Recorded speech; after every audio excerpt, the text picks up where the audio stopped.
Listen closely and let this sink in. You are not waiting for an invitation. You are not waiting for permission to take control of the one and only life you have.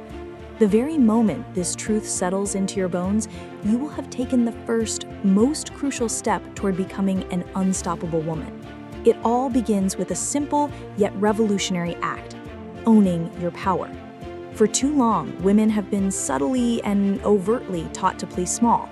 We've been encouraged to wait for approval, to be perpetually nice, and to color neatly within the lines that society has drawn for us. The narrative we're sold is one of shrinking ourselves to make others feel comfortable, of patiently waiting our turn, of asking for permission before we dare to take up space. But let's be brutally honest. That mindset is a cage. It's the silent killer of your dreams, the slow erosion of your true potential. The moment you decide, consciously and fiercely, to take your power back, you are freeing yourself from these invisible chains. I'm talking about a profound awakening to the truth that no one is riding in on a white horse to save you. You are the hero of your own story. The world is not going to knock on your door with a golden invitation and say, "Okay, we've decided it's your time to shine now." It simply does not work that way. Opportunities aren't handed out like party favors just because you're a good person or because you've been waiting your turn with quiet dignity. Owning your power means deeply understanding that you and you alone hold the key to your future. It's not about waiting for a green light from your boss, your partner, your friends, or society at large. It's about the profound realization that the future is a blank page, and you are holding the pen. Now, here's the trick, the lie we've all been sold, the idea that you need to feel ready. We're told to wait until everything is perfectly aligned, until we have all the answers, until that magical feeling of confidence washes over us. But the truth? You will never feel 100% ready. You will never have it all figured out. And that is not just okay. It's the nature of growth. Think about the most successful people you can imagine, the CEOs, the world-changing leaders, the trailblazing entrepreneurs. They didn't wait until they had a flawless plan. They didn't wait for their fear to subside. They jumped into the arena and figured it out as they went. Confidence, you see, isn't a trait you're born with. It's a muscle you build. It's forged in the fire of action. Confidence is built when you take a step forward even when your knees are shaking. It's built when you do the thing that terrifies you, the thing that feels uncomfortable, the thing that is shrouded in uncertainty. Every time you take action, especially when you don't feel like it, you're sending a powerful message to yourself. I can handle whatever comes next. You are building trust in your own abilities, brick by brick. And the secret is, the more you do it, the easier it gets. So let's break this down into a simple, non-negotiable command. Start now. Not tomorrow, not next week, not when the conditions are perfect. The perfect moment is a myth. The road ahead will only reveal itself once you start walking.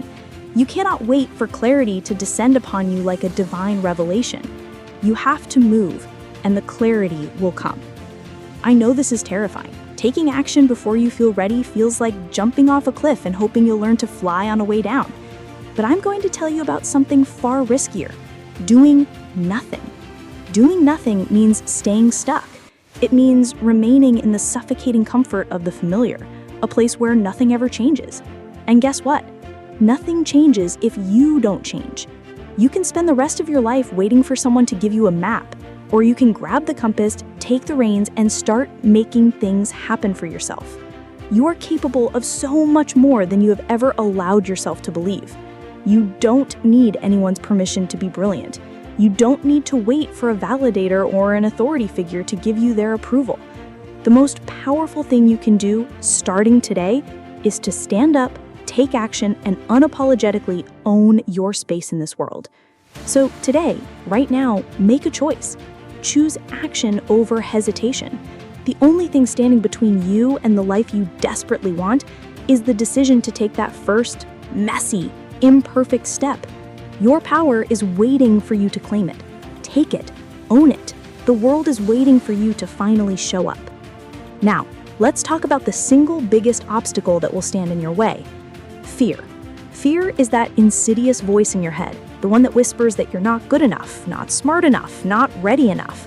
It's that tight, cold feeling in your chest when you contemplate stepping out of your comfort zone. Fear is the great paralyzer. It makes you second-guess yourself, doubt your abilities, and freeze in place. But here's a fundamental truth you need to understand. Fear is not a wall, it's a habit. It's a pattern of thinking you've become comfortable with, a mental reflex that has kept you safe. But safe is not where growth happens. Safe is where you stay small. Safe is where dreams go to die. The goal is not to eliminate fear. If you're waiting for the day you wake up completely fearless, you'll be waiting forever. Fear will likely always be a passenger on your journey. The goal is to learn how to drive with it in the car. You can train yourself to act despite the fear. You can learn to move forward even when your heart is pounding and your mind is screaming at you to retreat. It starts with a powerful reframing. Fear is a normal biological part of growth. It's not a stop sign, it's a signal that you are on the verge of something big. When you're about to level up, take a risk, or try something new, fear will show up. It's a sign that you are stepping into the unknown, a place that could change everything. When you start to see fear not as a warning to stop, but as a confirmation that you're heading in the right direction, your entire perspective shifts. Let's be honest about the worst-case scenarios that fear whispers. You could fail. People will judge you. And you know what? You might fail. People might judge you. But you will learn from every failure. You will grow from every mistake. You will develop a resilience so profound that failure no longer looks like an end, but simply a beginning. The key is to acknowledge the fear, give it a nod, and then take action anyway. In the beginning, this will feel deeply unnatural. Your brain, wired for survival, will give you 100 logical-sounding reasons to back down. But you must remember this. You are not your thoughts. You are the observer of your thoughts, the one who chooses which voice to listen to. You can choose to ignore the whispers of doubt and push forward. Every time you act in the face of fear, you are rewriting the narrative in your mind. You are proving to yourself, through evidence, that fear does not have control over you. This brings us to one of the most vital skills for a powerful life: setting boundaries.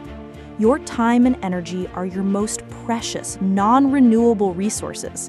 If you don't learn how to protect them, the world will drain you, leaving you depleted and unfulfilled.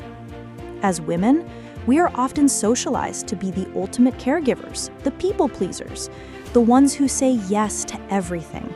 We put others first, believing it's the noble thing to do. But here's the truth. If you don't learn to set firm boundaries, you will burn out. Setting boundaries is not selfish. It is the ultimate act of self-preservation and self-respect. It is the practice of teaching the world how to treat you. It starts with valuing yourself enough to say no when something doesn't align with your priorities, or when someone is demanding more than you can give. Learning to say no is not a sign of weakness. It is a declaration of your strength. It's you taking control and saying, "This is what I need to thrive, and I am no longer willing to sacrifice my well-being for the comfort of others." Why is this so hard? We fear rejection. We fear disappointing people. But when you say yes to things that drain you, you're saying no to yourself. You're saying no to your mental health, your goals, and your personal growth. You don't need to be everyone's superhero. In fact, you will be a far more effective, present, and loving person when you take care of yourself first. You cannot pour from an empty cup. Learning to say no with grace is a skill. It doesn't require a harsh confrontation or a lengthy apologetic explanation. A simple, "I can't do that right now," or "that doesn't work for me," is enough. You do not owe anyone an excuse for protecting your peace. To build this unstoppable life, you need another critical tool: self-discipline. This isn't about being a rigid robot, and it is absolutely not about waiting for motivation to strike. Motivation is a fickle emotion. It comes and goes like the weather. Self-discipline, on the other hand, is the engine that will drive you forward, especially on the days when motivation is nowhere to be found. It's the skill of showing up and doing the work even when you don't feel like it. Success is not the result of one big heroic effort. It's the cumulative result of thousands of small, consistent, and often boring actions. Inspiration doesn't precede action, it follows it. When you take that first small step, you create momentum. The key to building self-discipline is to create habits and systems. Don't rely on willpower alone. It's a finite resource. Instead, build routines. If you want to work out, schedule it like a non-negotiable meeting. If you want to write a book, commit to a daily word count, no matter how small. Progress, not perfection, is the goal. This brings us to another misunderstood concept: failure. We've been taught to see failure as a verdict on our worth. But failure is not the enemy, it is your greatest teacher. Every successful person you admire has a long list of failures behind them. What sets them apart is that they didn't let failure define them. They used it as data, as fuel, as a lesson. Failure is not the end of the road. It's a detour that often leads you to a better path. It's a sign that you are pushing your boundaries and stepping outside your comfort zone. That is where all growth happens. You need to give yourself permission to fail. Perfectionism and the fear of failure are two sides of the same paralyzing coin. They keep you stuck, but you are good enough, even in your imperfections. In fact, it's your willingness to embrace imperfection that will make you great. Learn to fail forward. Each time you stumble, you are moving forward. You get up, you pivot, you adjust, and you keep going. Every setback is just a setup for a comeback. Finally, all of this is built on a foundation of radical responsibility. This means taking full ownership of your life, your choices, and your reactions. It's easy to blame circumstances, other people, or your past. But the moment you realize that you are the one in control of how you respond, everything changes. Life will throw challenges at you. That is a guarantee. But you always have the power to choose your response. Taking responsibility means you stop playing the victim. You stop making excuses. You look at what you can control and you take action. This doesn't mean you do it all alone. Asking for help is a sign of strength. It means you are responsible enough to seek out the resources you need to succeed. It all comes down to consistency. Success is not about grand, dramatic gestures. It's about the small, seemingly insignificant things you do every single day. Showing up to write for 30 minutes, making one healthy choice, taking one small step toward your goal. These actions compound over time, creating massive change. Consistency builds discipline, it builds momentum, and it builds self-trust. You prove to yourself day after day that you are someone who follows through. So let this be your new beginning. Stop waiting for the perfect time.